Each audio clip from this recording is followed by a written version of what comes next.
Assalamualaikum warahmatullahi wabarakatuh. Alhamdulillah, wassalatu wassalamu ala rasulillah wa ala alihi wa sahbihi wa man walah amma ba'd. Anak-anak sekalian yang soleh, Alhamdulillah pada kesempatan kali ini Allah masih memberikan kita kenikmatan untuk kembali melanjutkan pembelajaran kita pada tema 1, subtema 3, bersyukur atas keberagaman pembelajaran 1, 2, dan 3. Untuk itu anak-anak sekalian silahkan kalian buka halaman 129, pembelajaran pertama. Indonesia memiliki keberagaman adat, istiadat, makanan, permainan tradisional, serta lainnya. Kita perlu mensyukuri karena dapat menikmatinya.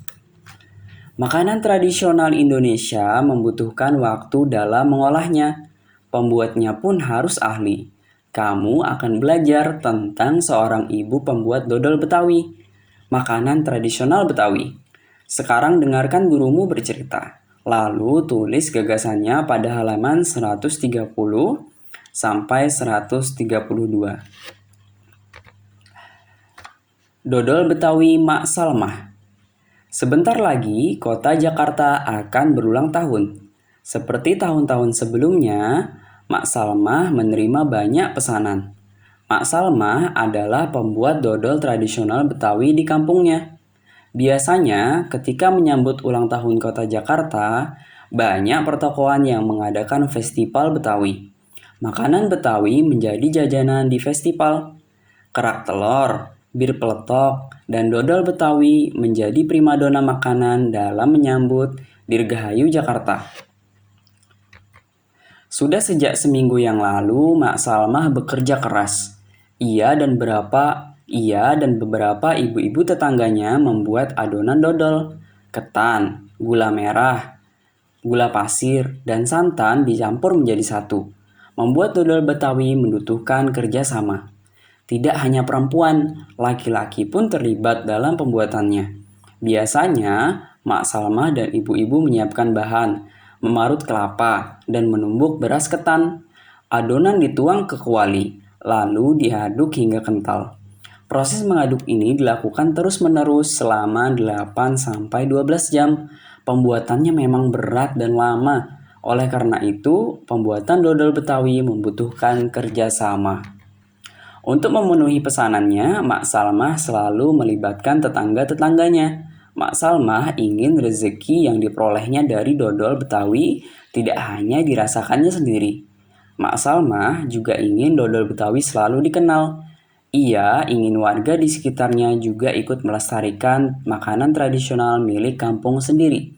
Dodol Betawi Mak Salmah ikut melestarikan budaya, memupuk kerjasama, serta menjalin keakraban antar warga.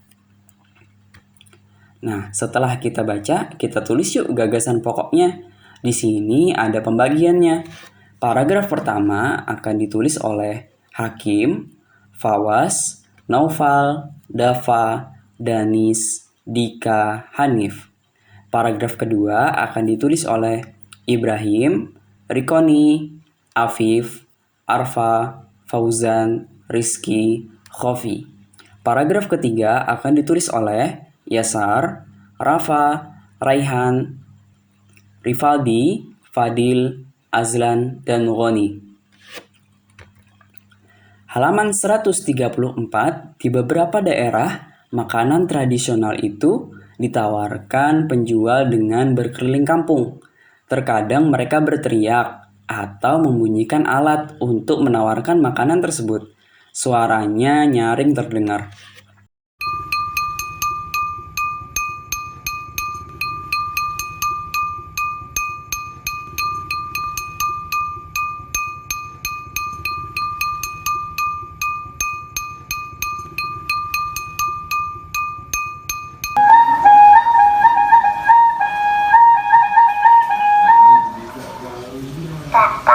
Bakpao, kacang hijau, stroberi, ayam coklat, enak.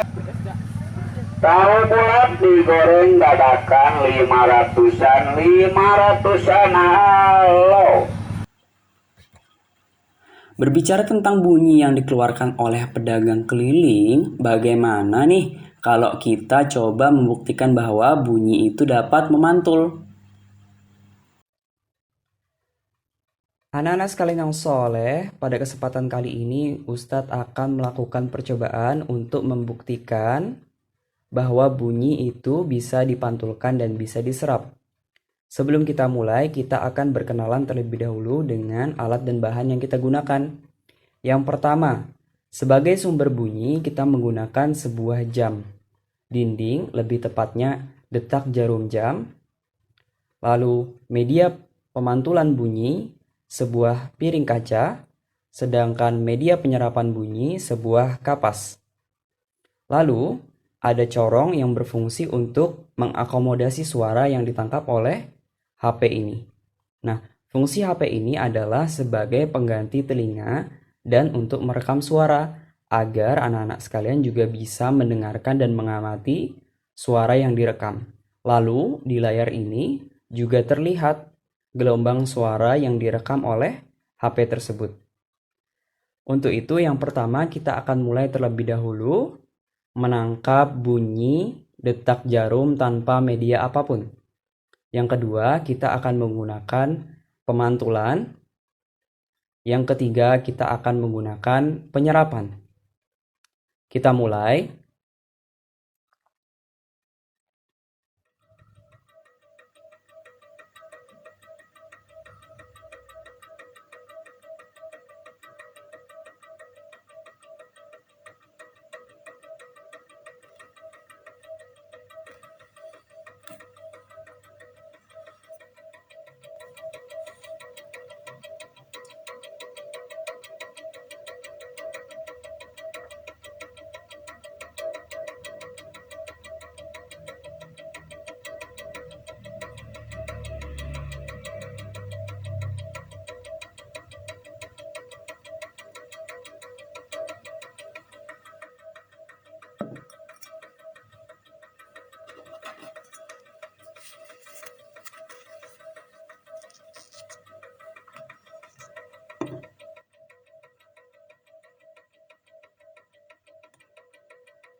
Baik, anak-anak sekalian, percobaannya telah selesai. Silahkan ya kalian simak setelah ini apa perbedaan suara detak jarum jam setelah kita gunakan pemantulan dan penyerapan. Lalu nanti kita akan tulis sama-sama pertanyaan-pertanyaan yang ada di buku. Begitu ya anak-anak? Lalu kita jawab yuk pertanyaan-pertanyaan berikut. Apa yang terjadi dengan gelombang bunyi pada tabung kedua jika kamu meletakkan piring kaca? Ketika piring kaca diganti dengan kapas yang empuk, apa yang terjadi? 3. Apa yang terjadi pada gelombang bunyi pada tabung yang pertama? Silahkan kalian jawab ya, lalu kalian foto. Pembelajaran 2 halaman 139. Indonesia memiliki rumah adat yang beragam. Kita harus mensyukurinya. Ayo kita cari tahu lebih lanjut.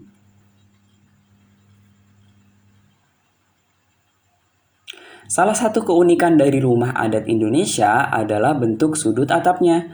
Sudut-sudut pada segi banyak juga memiliki keunikan. Apa saja ya? Untuk mengetahui keunikan segi banyak, kita ukur yuk besar setiap sudut pada segi banyak. Hitung pula jumlah besar seluruh sudutnya. Di sini kita mempunyai 3 segi banyak. Yang pertama ada segitiga, kemudian persegi, kemudian segi 5. Yang pertama, Ustadz akan contohkan segitiga. Pertama, kita ukur terlebih dahulu sisi-sisinya. Sisinya berjumlah 1, 2, 3. Lalu kita ukur besar sudutnya. Sudut yang pertama 60 derajat. Sudut yang kedua 60 derajat.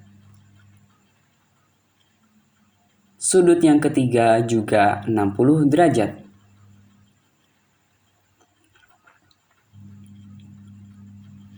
Lalu kita jumlahkan 60 ditambah 60 ditambah 60 sama dengan 180 derajat. Lalu kita isi ya pada tabel yang sudah tersedia di halaman 140 tadi. Banyak sisinya ada 3. Lalu besar sudut pada segi banyak ada 60, 60, dan 60. Yaitu 3 sudut yang terdapat pada segitiga. Lalu jumlah besar sudut pada segi banyak adalah 60 ditambah 60 ditambah 60 sama dengan 180. Selanjutnya, untuk yang persegi dan segi 5 kalian kerjakan ya. Cukup 2 saja, jadi kalian mengerjakan 3. Yang pertama sudah kita kerjakan bersama, lalu yang selanjutnya persegi dan segi 5 kalian kerjakan secara mandiri. Lalu pembelajaran 3. Pemantulan dan penyerapan bunyi.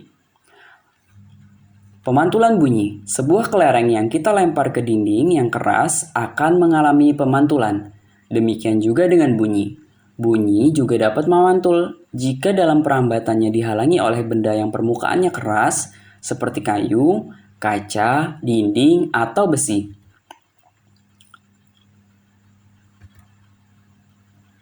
Penyerapan bunyi. Bunyi juga dapat diserap. Benda-benda yang dapat menyerap bunyi adalah benda yang permukaannya lunak. Benda yang demikian disebut peredam bunyi, misalnya karpet, goni, kertas, kain, busa, dan wol. Benda-benda tersebut dapat digunakan untuk mencegah terjadinya gaung atau keredam. Dinding dan langit-langit gedung pertemuan, studio rekaman, dan gedung bioskop dilapisi dengan bahan-bahan tersebut supaya tidak dapat atau tidak terjadi gaung atau keredam. Apa itu gaung atau keredam? Gaung atau keredam terjadi karena bunyi dipantulkan oleh dinding yang jaraknya tidak jauh dari sumber bunyi. Hal itu menyebabkan datangnya bunyi pantul bersamaan dengan bunyi asli yang belum selesai terucapkan. Akibatnya, bunyi pantul mengganggu bunyi asli sehingga suara yang terdengar tidak jelas. Gema. Gema terjadi karena bunyi dipantulkan oleh dinding yang jaraknya jauh dari sumber bunyi. Hal itu menyebabkan datangnya bunyi pantul setelah bunyi asli selesai terucapkan. Jadi, bunyi pantul yang terdengar lengkap sesudah bunyi asli. Gema sering terjadi di gua-gua, lembah-lembah, dan bukit-bukit yang jaraknya jauh serta permukaannya keras dan rapat. Selain itu, gema juga dapat dipergunakan untuk mengukur kedalaman jurang atau gua.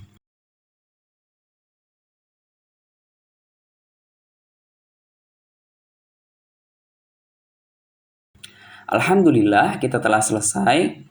Subhanakallahumma wa bihamdika asyhadu an la ilaha illa anta astaghfiruka wa atubu ilaik. Wassalamualaikum warahmatullahi wabarakatuh.